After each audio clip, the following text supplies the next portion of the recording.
Carsten, I liked your slide where you put on connect to the business because that is pretty much what we would like to do now here. A little bit change of perspective, as you just said, Carlos, because we are a management consulting company, as the name implies, GPS Consulting here based out of Bad Homburg, actually. We have an office here, so it's almost Frankfurt. We are concerned about how can companies do more with their data, the data they have. Companies that come to us are usually, say, more on the traditional side of things, so customers that they might be actually companies who actually be technology companies, but pretty much hardware driven. Lots of companies come to us and they say, how can we make use of the data that we have in order to build maybe new revenue streams? So we are pretty much in this speech I'm giving here today, not so much looking, say, from the inside out, but rather from the outside in. So that is the change of perspective and the change in focus. And companies that we work with are traditionally, say, we work with the telecommunications industry, also IT, the energy sector, a couple of energy companies, manufacturing companies. So lots of business-to-business companies, actually. It's just a quick overview on what I would like to talk about here today. So first of all, let's get some common ground when we talk about data-driven services and business models. What are these all about? Actually, what's our understanding? What do we see here in the market? Pretty much what are key challenges for implementing data-driven services that we identified in our projects. We would like to share a little bit of this here with you today and discuss it later on in the roundtable, if you wish. And we also brought some thoughts, you might call it a guideline for successfully realizing your data-driven endeavor. So what did we see to work? What did we learn to work? First of all, what are data-driven services and business models are all about? So from our point of view, it's about the clever combination of data, context, expertise, and analytics technologies. And every single word counts in here.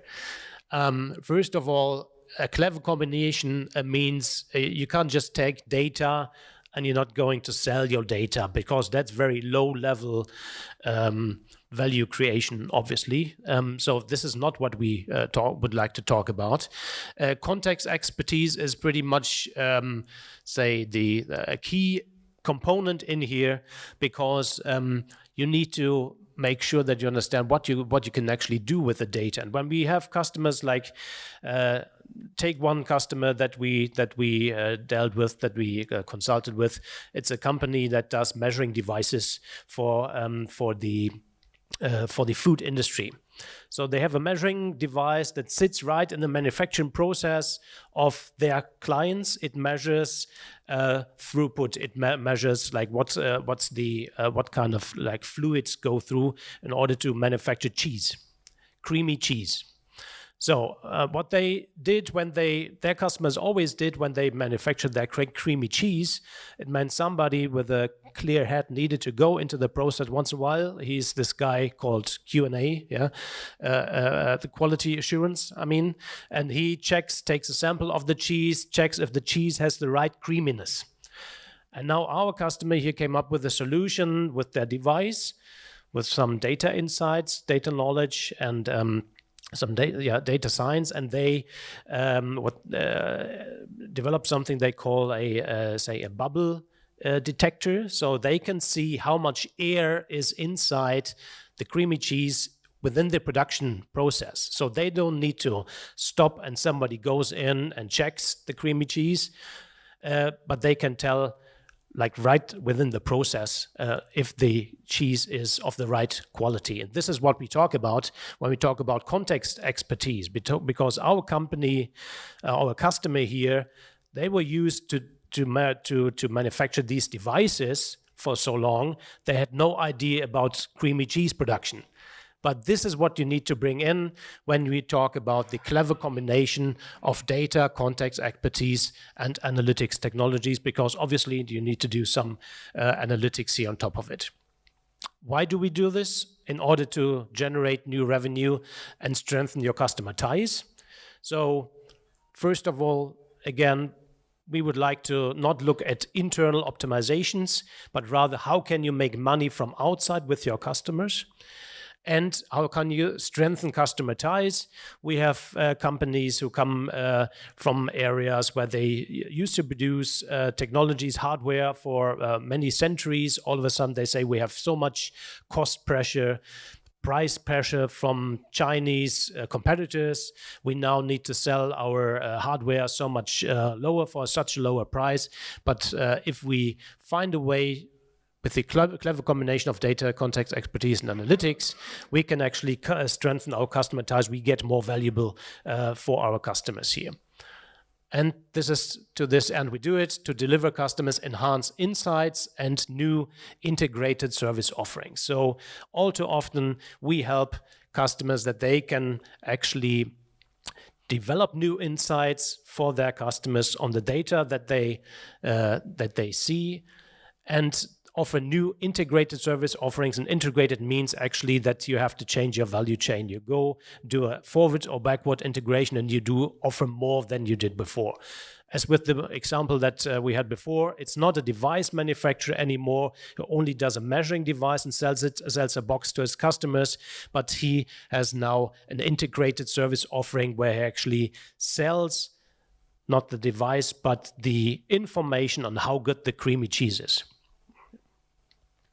So what is the relevance of all this? When you look into the market, why do companies actually deal with data-driven services and data business, as we call it? So first of all, we see that strengthening the traditional business with complementary services is a very important issue.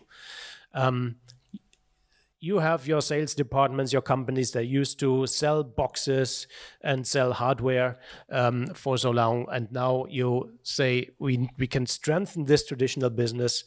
As I said again, when you have Chinese pricey competitors coming in, when you offer complementary services on top of this digital services, you can actually enhance your offering and strengthen the business.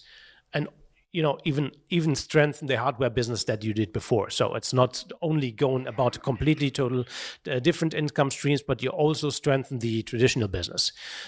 Obviously, it's a competitive differentiation. If you go further, if you have more like clever services, smart insights that you give your customers, then that's a competitive differentiation if they are behind you. Finally, we also have supporting and advancing digital transformation. We heard a lot about digital transformation here already today. So when you actually look from the outside, we thought if you have a customer that goes and tries to offer something for the market and work for that, then you do some kind of a backwards integration into your own processes and your own digitalization. Make sure that you have all the data there, that you digitize your processes in-house, that you train your own employees. So it's some kind of a backwards integration we think is worthwhile looking at, because you have a totally different drive for why you are actually doing all of this digital transformation. And then finally, again, it's about growth. It's about the development of new sources of revenue for a company. But obviously, sometimes companies do get stuck.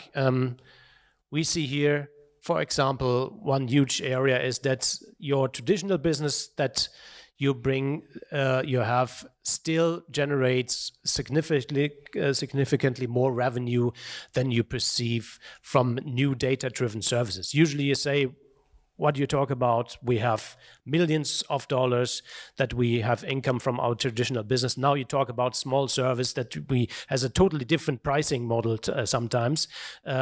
Your sales department is used to shipping boxes outside, do huge projects, and now you talk about a pricing model where they get paid per use. What's that? What's the the relevance is totally different. So that's one of the hindrances in the head, in the thinking of some companies in order before they start thinking about getting serious with data-driven services.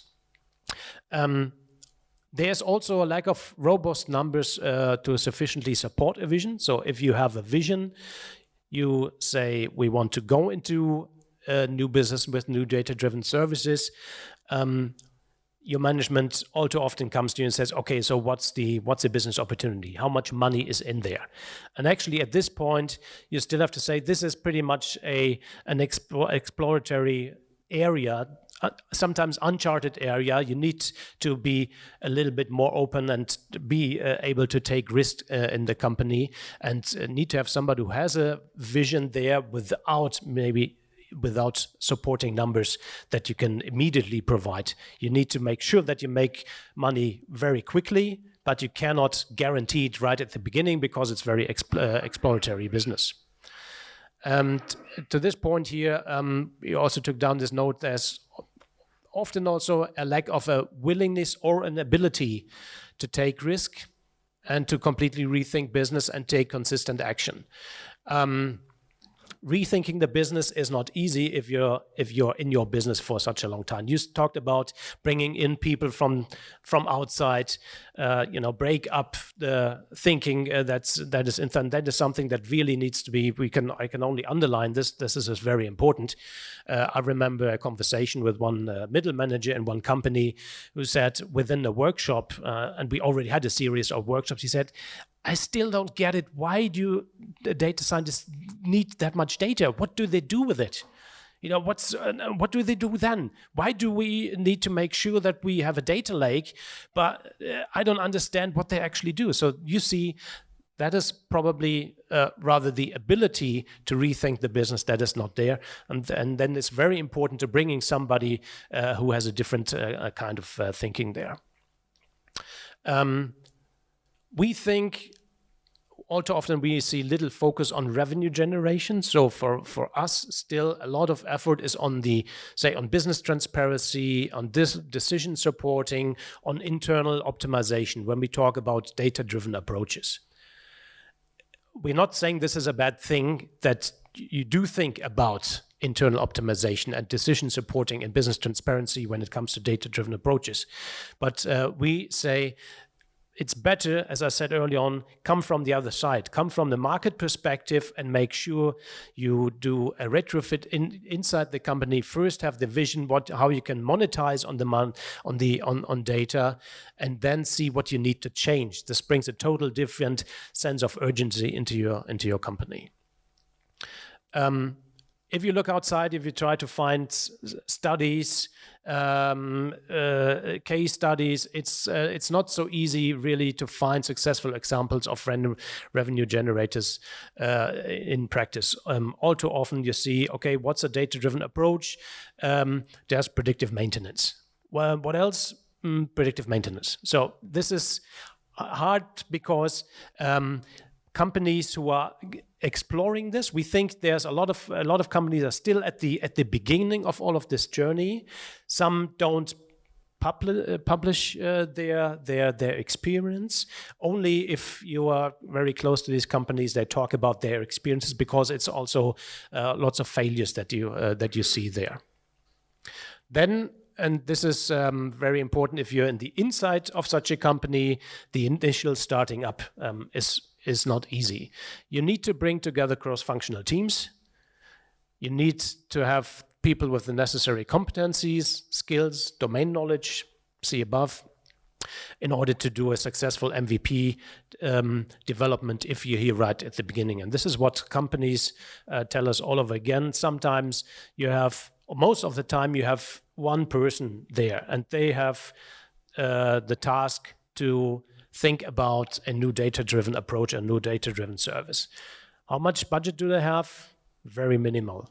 How many people do they have in the reporting line? None.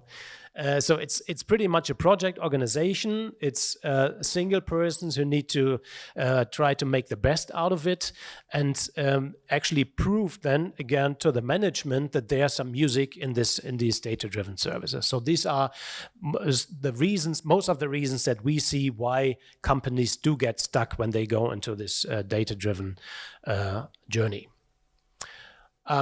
So summing up some key challenges here. As I said earlier, it's about the clever combination of data, context, expertise, and analytics technologies.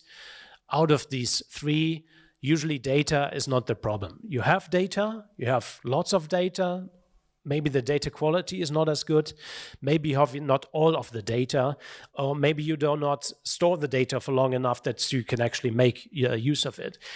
Analytics technologies, it's pretty much a make or buy decision. If you don't have it in-house, you can buy it, you can buy teams, you can partner up with a data science company. So also that is not usually one of the major challenges. Rather, again, here the context expertise is one of the challenges. What would you like to do? Which kind of customer problems would you like to solve?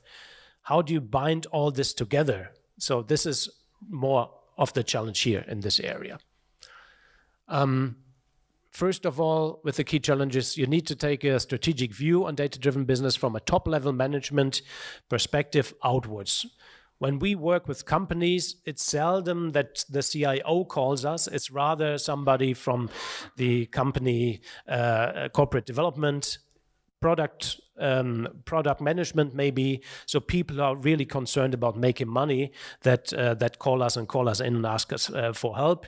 And for them, then it's that we help them to work into two directions to get buy-in. It's get buy-in from other departments, from other peers within the company, but also prove to their own management that there might be some music in these data-driven services and that it's worthwhile investing into this area. So it's seldom a very top-down approach here. A major challenge also surprisingly for many companies is to have an unbiased understanding about what drives their customers. Yes, they have their sales departments. Yes, they talk to their customers, but a complete picture, an unbiased picture on what do their customers need? What are their business challenges? What do they work on? What are their strategic directions when it comes to data? How do the customers work with the data? And what are the expectations they have from you? It's often not clear or not a full and a complete picture. All too often it is like this, as you see here in the second part, the data-driven offerings are often developed from a technical perspective.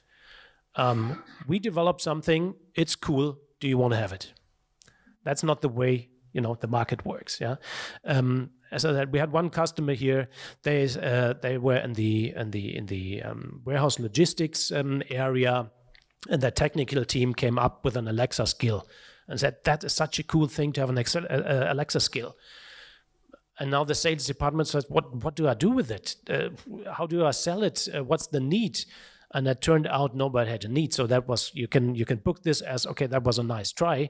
But actually, all too often you have, especially in technology-driven companies, engineers who think about cool ideas, but the market perspective and the customer needs are often lacking here. And then lack of ownership, because this is a very interdisciplinary topic. All too often, this topic falls between the cracks. Who is responsible for this kind of business? Ultimately, you could say it's the CIO. The CEO. The chief executive office needs to make sure that you have, say, what they call ambidextry. You have an old business that is maybe going down, a traditional business. You have to build up new business. You have to make sure that both is in balance. And you have to make sure that your organization, your company works at the new things as well. But all too often, that is not such an easy task. And you have an ownership because some person says, I'll take this now. I think this is an interesting topic. I have some budget. I have a backing of my management, and I start working with it. Let me see where this leads me. And if this project fails, I'm not sure if this person stays in the company.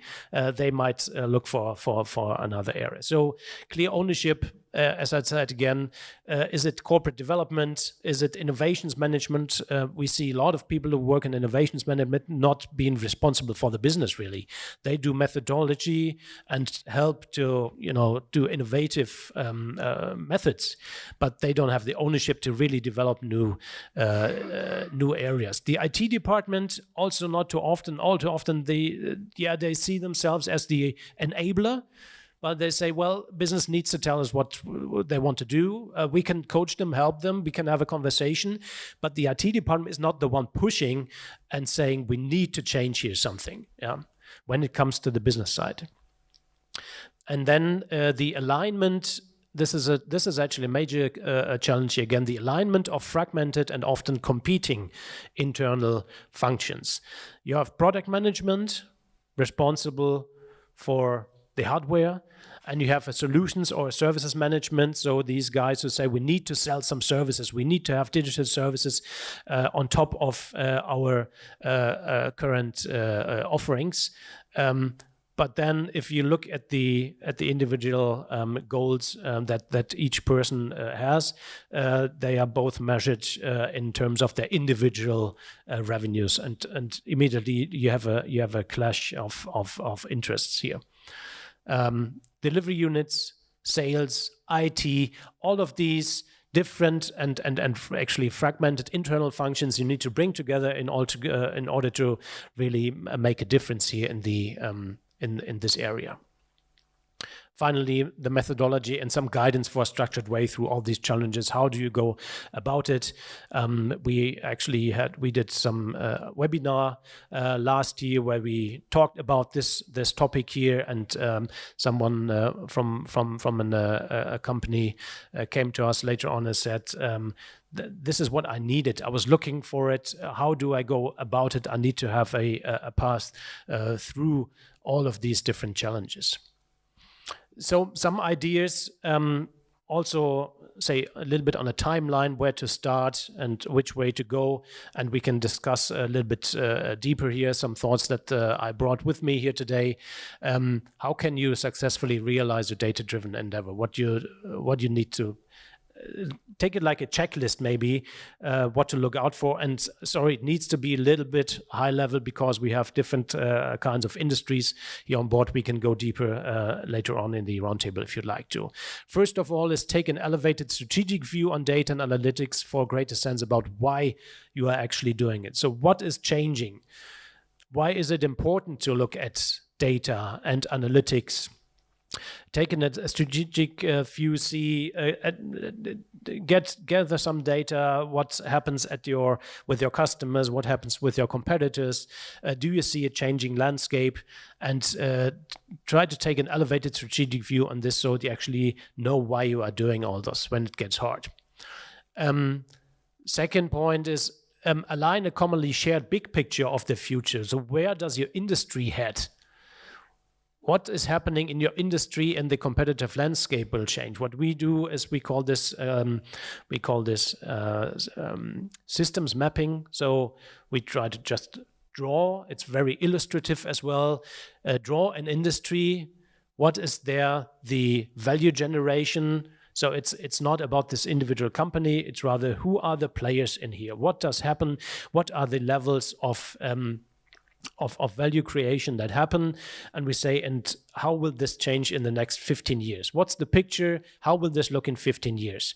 And then you see there might be certain value creation steps that are going to be phased out because of automation, for example. There might be new players, totally new players coming in because you have a consolidation of the industry, things of this nature. So really at the beginning, talk about a coherent picture on what will the future of the industry look like right at the beginning. That will serve as a reference point then later on to identify what will your position be in. It's a very strategic conversation, but we think this is important in order to align everything that you do later on back to this, so that you're not coming up with good ideas and good services, and you find out in 2 years' time this service is not necessary anymore because this step in value creation is not there anymore.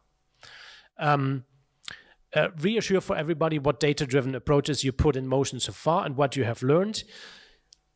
Somebody told me during this conference already, if we knew in our company what we already know.